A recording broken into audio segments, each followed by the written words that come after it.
नमस्कार मित्रांनो, मी आहे Deepak Hazare, second year BM student in government Ayurvedic college Baramati. तर आजचा व्हिडिओ खूप खास असणार आहे त्या विद्यार्थ्यांसाठी आणि महत्त्वाचा पण आहे ज्यांना राऊंड 1 आणि राऊंड 2 मध्ये सीट अलॉट झाली नाही आहे आणि त्यांना राऊंड 3 साठी ते प्लॅन करत आहेत।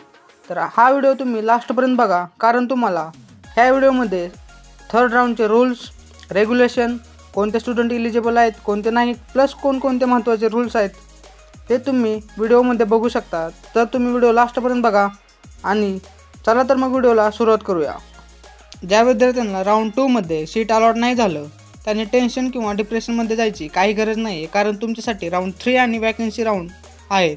त्यामुळे तुम्ही आता राऊंड 3 महत्त्वाचा आहे, त्यामुळे तुम्ही खूप काळजीने चॉईस फिल करा, प्रेफरन्स लिस्ट बनवा आणि हे रूल्स बघा। तर पहिल्यांदा आपण कोणते स्टुडंट एलिजिबल आहेत ते बघूया।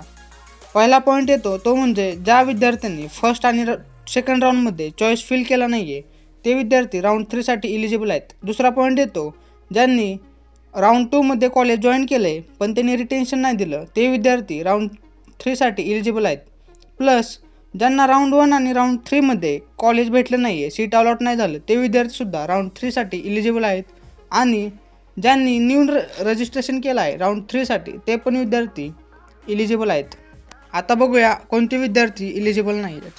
पहिला पॉईंट येतो ज्यांनी AIQ कोटा राऊंड 3 मध्ये ज्यांना कॉलेज अलॉट झाले ते विद्यार्थी एलिजिबल नाही आहेत।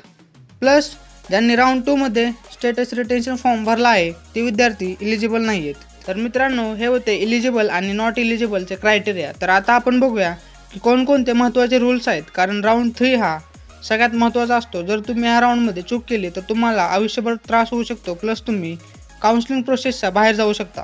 पहिला रूल आहे की तुम्हाला प्रत्येक राऊंडप्रमाणेच ह्या राऊंडमध्ये पण नवीन चॉईस फिलिंग करायची आहे। जे विद्यार्थी एलिजिबल आहेत त्यांना प्रत्येक राऊंडप्रमाणे ह्या राऊंडमध्ये पण चॉईस फिलिंग करावी लागणार आहे। दुसरा आणि सगळ्यात महत्त्वाचा रूल येतो तो म्हणजे तुम्हाला जर राऊंड 3 मध्ये सीट अलॉट झालं तर ते तुम्हाला काहीही करून जॉईन करावं लागेल। जर तुम्ही जॉईन नाही केलं तर तुम्ही डायरेक्ट काउन्सिलिंग प्रोसेसच्या बाहेर जाऊ शकता आणि तुम्हाला कॉलेज पण भेटणार नाही आहे आणि पुढच्या राऊंडमध्ये पार्टिसिपेट पण होता येणार नाही आहे। जर तुम्हाला थर्ड राऊंडमध्ये सीट भेटलं तर घ्यावंच लागणार आहे। तर लक्षात घ्यायची एक गोष्ट अशी आहे की जे विद्यार्थी राऊंड 3 मध्ये सीट भेटलं ते आता काउन्सिलिंग प्रोसेसच्या बाहेर पडणारच आहेत, त्यांना आता ऑप्शनच नसणार आहे दुसरा। आता आपण बघूया स्ट्रे वॅकन्सी राऊंड कसं असतात आणि त्याचे रूल्स काय आहेत। थोडक्यात सांगतो, पुढचा व्हिडिओ येणार आहे त्यामध्ये डिटेल सांगणार आहे, पण पहिला रूल असा असणार आहे की जे विद्यार्थ्यांना पहिल्या, दुसऱ्या आणि थर्ड राऊंडमध्ये त्यांना कॉलेज भेटलं नाही आहे ते स्ट्रे वॅकन्सीसाठी अलाउड आहेत। असे विद्यार्थी अलाउड आहेत जे की थर्ड राऊंडसाठी न्यू रजिस्ट्रेशन केलं आहे किंवा काउन्सिलिंग प्रोसेसमध्ये आहेत। आता स्ट्रे वॅकन्सी राऊंडला कोणतंही न्यू रजिस्ट्रेशन नसतं आणि जे 1, 2 आणि 3 राऊंडमध्ये त्यांना कॉलेज भेटलं नाही आहे, सीट अलॉट झालं नाही, तेच विद्यार्थी फक्त स्ट्रे वॅकन्सी राऊंड देऊ शकतात। असे विद्यार्थी स्ट्रे वॅकन्सी राऊंड देऊ शकत नाही ज्यांना फर्स्ट, सेकंड आणि थर्ड राऊंडमध्ये कॉलेज भेटलं आहे। तर मित्रांनो, हे होती बेसिक इन्फॉर्मेशन फॉर राऊंड 3।